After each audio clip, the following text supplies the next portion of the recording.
Olá pessoal, tudo bem com vocês? Essa é a nossa terceira aula sobre o processo de independência do Brasil. E tem um cachorro que tá latindo bastante e eu não consigo fazer com que ele pare. Sinto muito. Então vamos ter que dar continuidade à aula assim mesmo, tá certo? Me perdoe, me desculpem, mas esse cachorro não quer parar de latir de jeito nenhum, tá bom? Mas vamos dar início à nossa aula, tá bom? Vamos lá.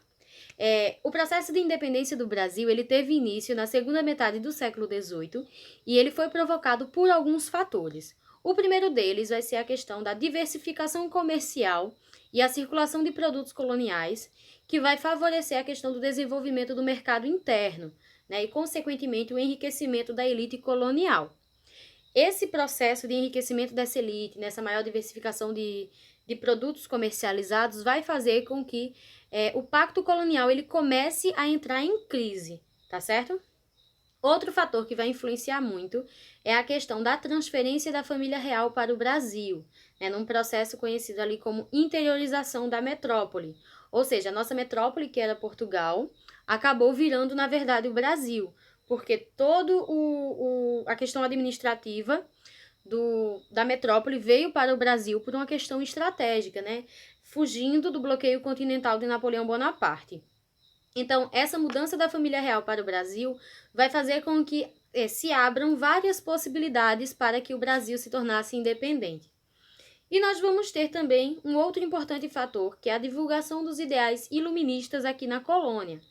Esses ideais, inclusive de liberdade, igualdade e fraternidade, eles acabaram influenciando não só no nosso processo de independência, mas também em vários outros processos, tá certo? Nós vamos falar agora sobre o processo da Revolução Pernambucana de 1817, lembrando que Pernambuco ele acabou se envolvendo em vários movimentos, movimentos reformistas, movimentos que buscavam a república, tá bom? Então se orgulhem de Pernambuco, tá bom, meus amores? Pernambuco sempre deu a cara a tapa nesse processo.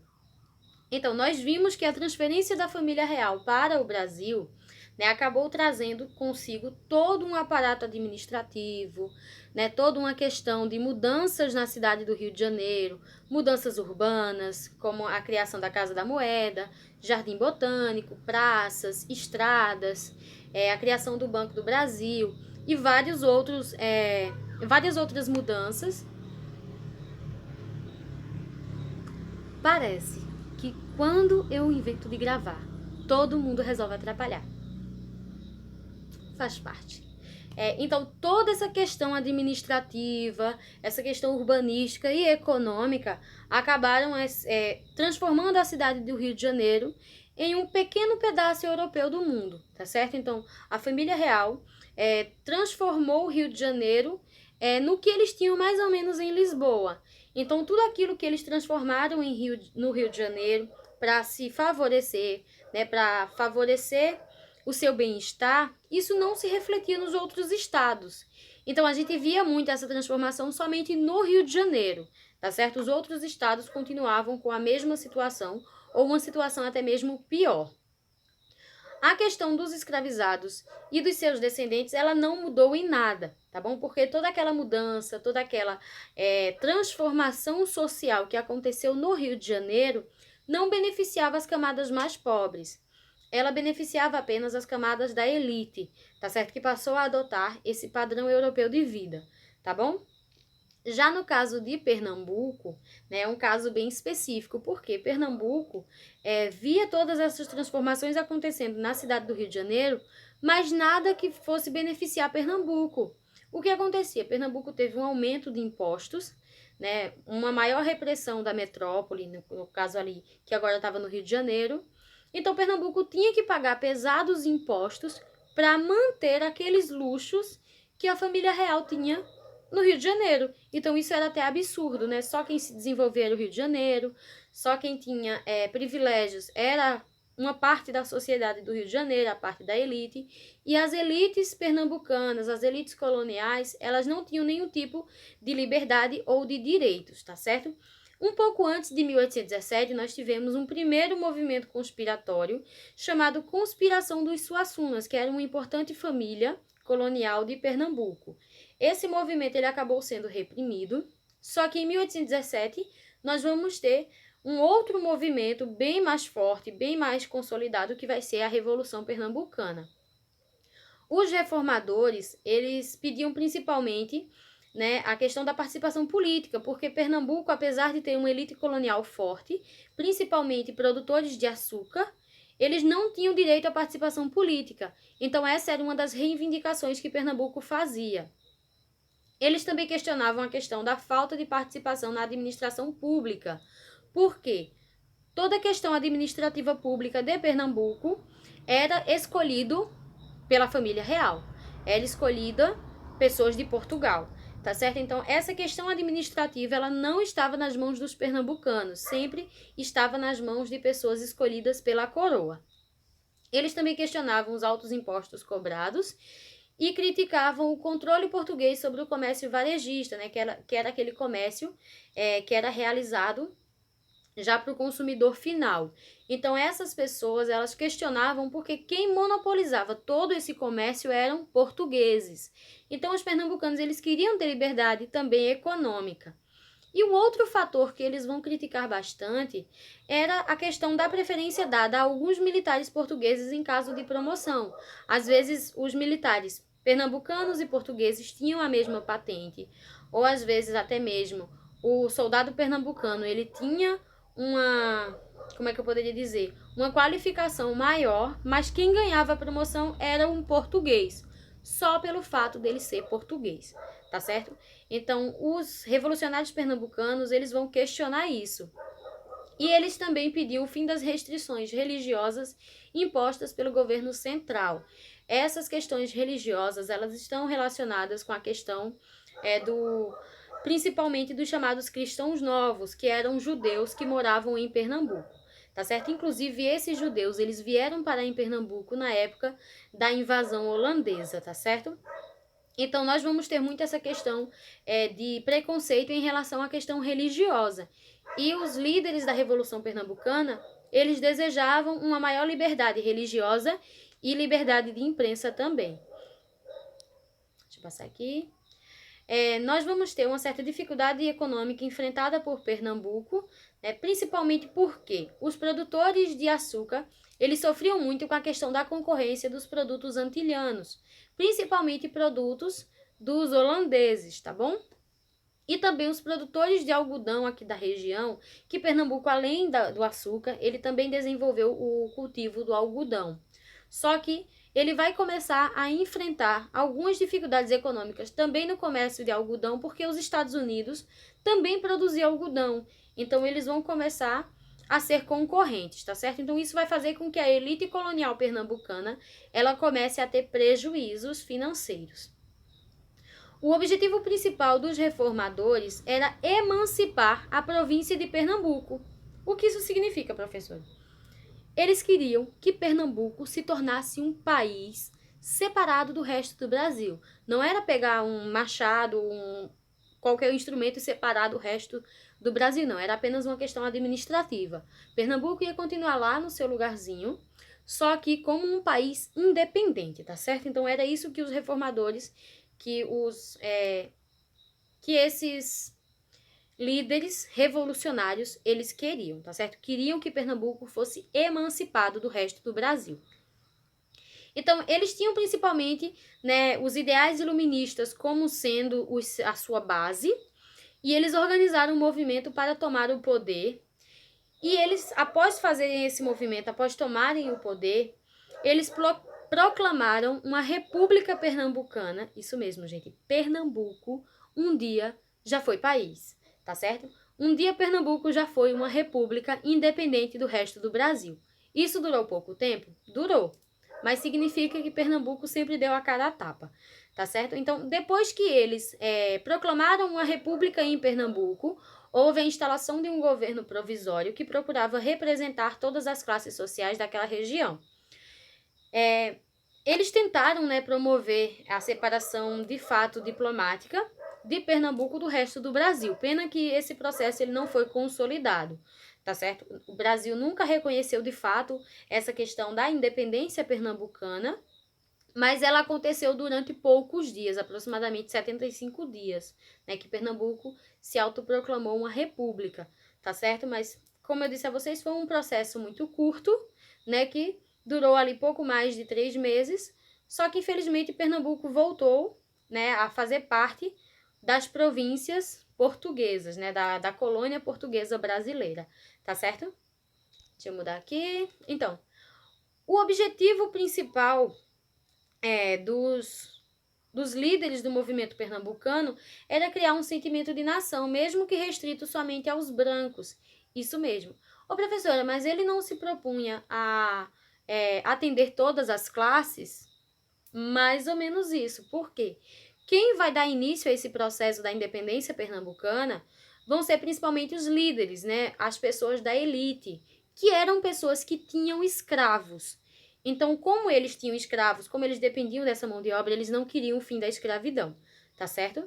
Então, para os brancos, a proclamação de uma república em Pernambuco era perfeito, era maravilhoso. Só que a situação do negro, do escravizado, ia continuar igualzinha, não ia mudar nada. Houve, inclusive, nesse processo, a criação de uma bandeira da Revolução Pernambucana. Essa mesma bandeira, hoje em dia, é a bandeira de Pernambuco, tá certo? Então, observem direitinho a nossa bandeira e vejam que ela foi criada desde a época da Revolução Pernambucana, lá em 1817. O governo durou apenas 75 dias e foi liderado pelo comerciante Domingos José Martins e pelo padre carmelita Miguel Joaquim de Castro, mais conhecido como Padre Miguelinho, e o capitão Domingos Teotônio Jorge e por um homem chamado Cruz Cabugá.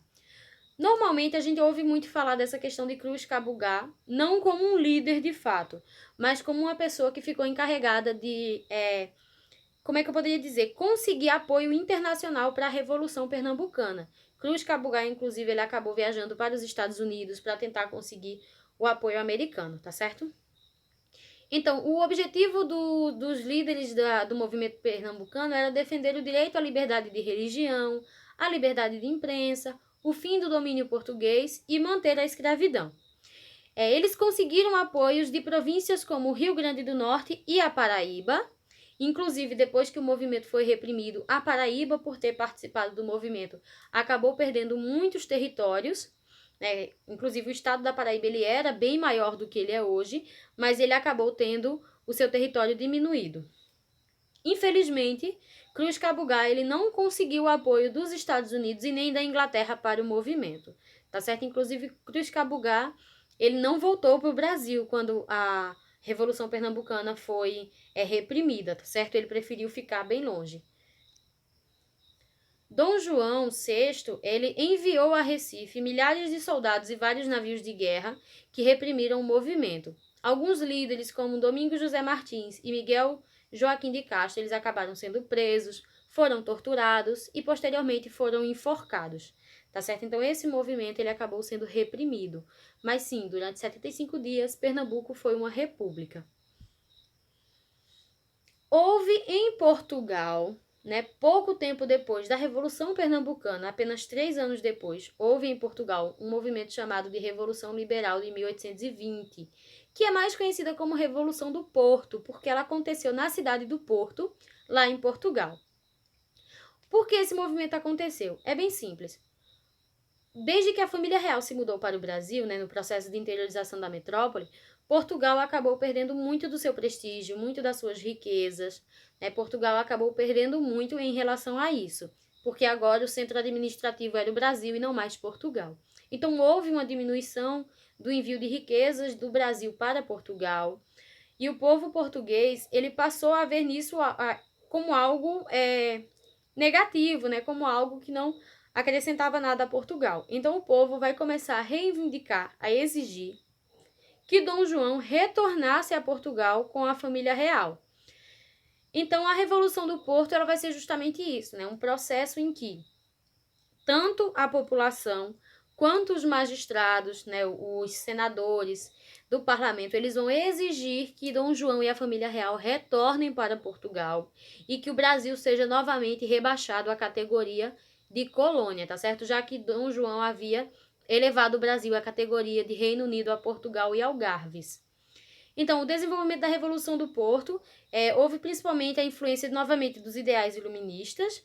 Eles pediam a instalação de uma monarquia constitucional, ou seja, quando a família real voltasse, eles iam ter que obedecer uma constituição, tá certo? Ou seja, Dom João voltava, mas ele voltava com poderes limitados por uma constituição. Eles pediam também a questão da livre concorrência comercial em Portugal e o processo de recolonização do Brasil, ou seja, eles queriam que o Brasil deixasse de ser um Reino Unido a Portugal e Algarves e voltasse a ser uma colônia portuguesa e continuasse enviando riquezas para Portugal. Os revolucionários liberais portugueses convocaram eleições para reformar as cortes. As cortes eram como eles chamavam o parlamento. Tá certo? Então, sempre que eu falar aqui das cortes, eu estou falando do parlamento.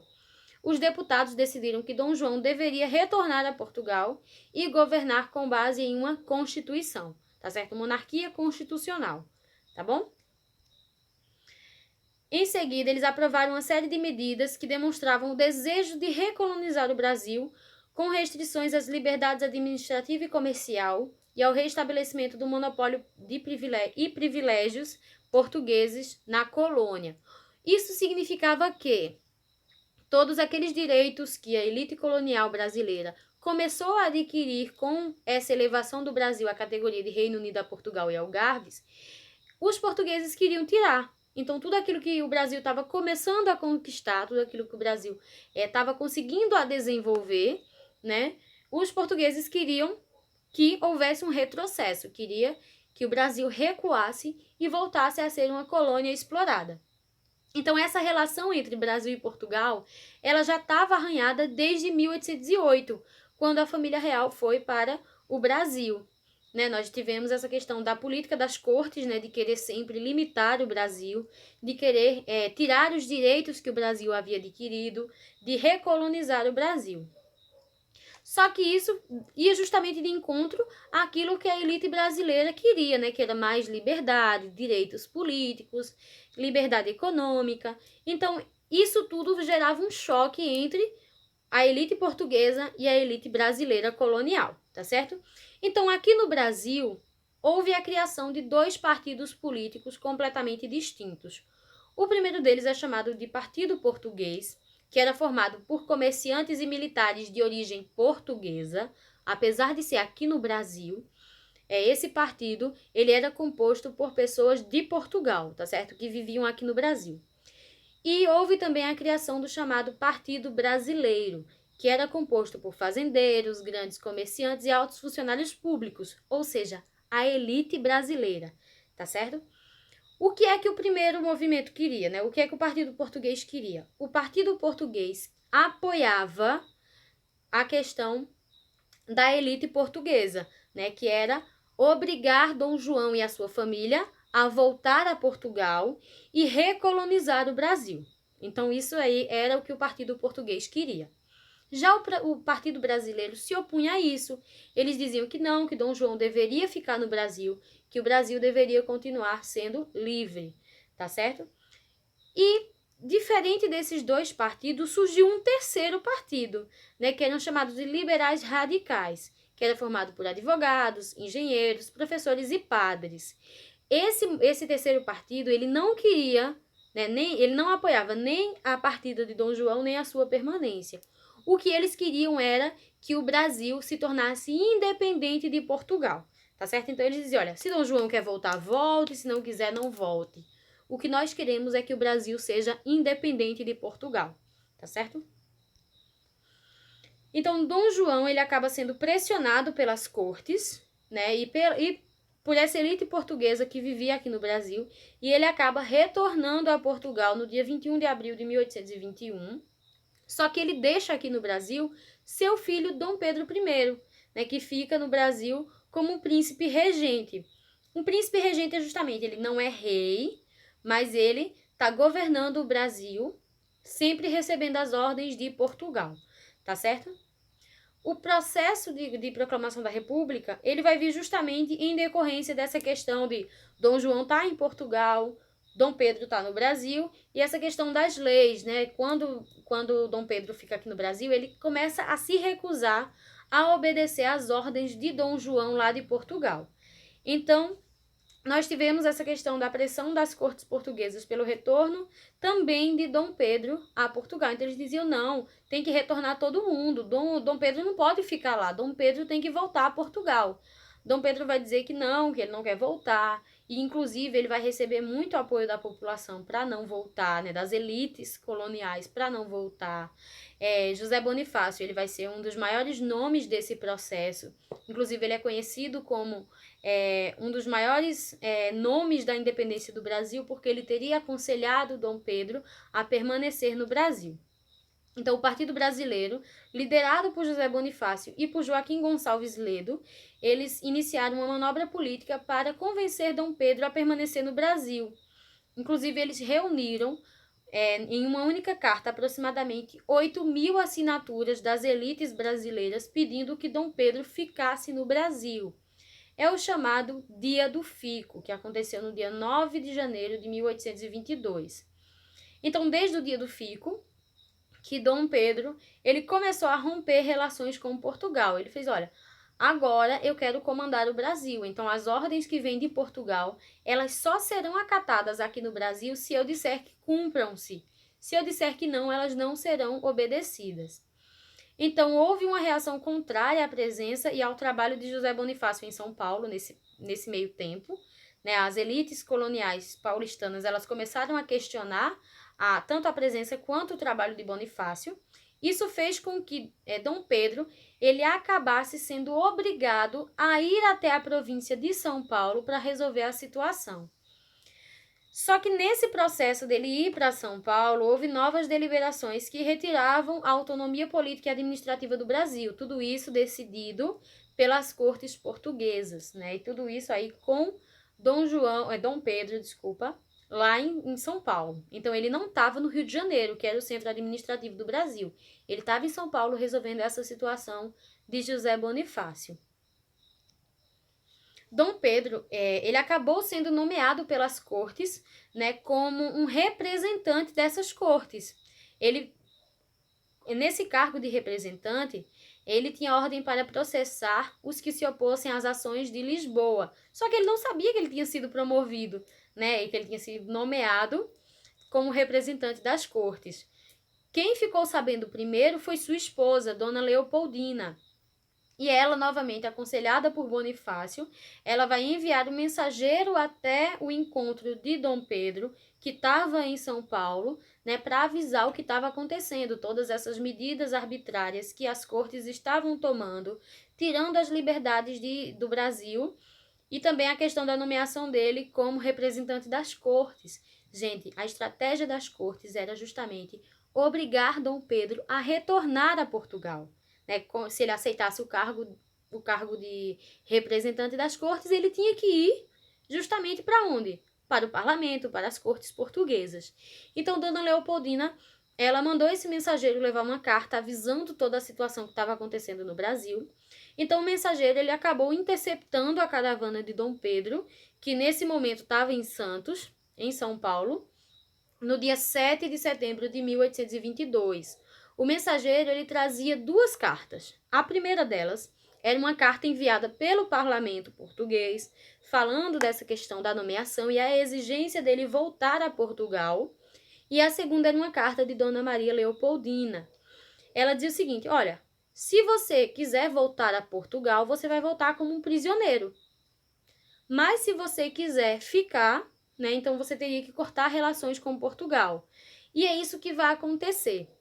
Dom João ele vai decidir proclamar a independência, né, devido a toda a situação que ele estava vivendo, aos conselhos de José Bonifácio e também, né, a esse, digamos assim, esse choque de realidade que a sua esposa havia apresentado. Olha, se você voltar para Portugal, você vai ser um prisioneiro lá, né? Você vai ter que obedecer tudo que o parlamento quiser, né? Tudo que eles exigirem. Se você ficar aqui no Brasil, você vai ter que proclamar a nossa independência, né, e de fato reinar como você quer. Então a independência do Brasil ela resultou nada mais nada menos que em uma política entre o príncipe Dom Pedro e a aristocracia rural local que visava principalmente garantir seus privilégios e evitar a participação popular. Novamente a participação popular aqui ela não é encaixada, ela não é colocada, tá certo? Porque as elites elas queriam se manter no poder, queriam como é que eu poderia dizer? Queriam a manutenção dos seus privilégios. Então, no momento que ele decide proclamar a independência, ele estava atendendo também essas necessidades dessa aristocracia, dessa elite rural local, tá certo? Brasileira. Essa obra representa justamente o grito de independência. Alguns dizem que sim, outros dizem que não. Essa questão do grito de independência, ela é um mito construído e tudo mais. Nas próximas aulas, eu vou explicar para vocês por que foi um mito, né, esse grito da independência, independência ou morte, né? Porque a independência do Brasil não foi uma independência que houve luta. O reconhecimento da independência do Brasil foi comprado, tá certo? Mas a gente vai se aprofundar mais nisso nas próximas aulas. Fiquem com Deus, se cuidem, espero que a aula não tenha ficado longa. Amo muito vocês. Tchau, tchau!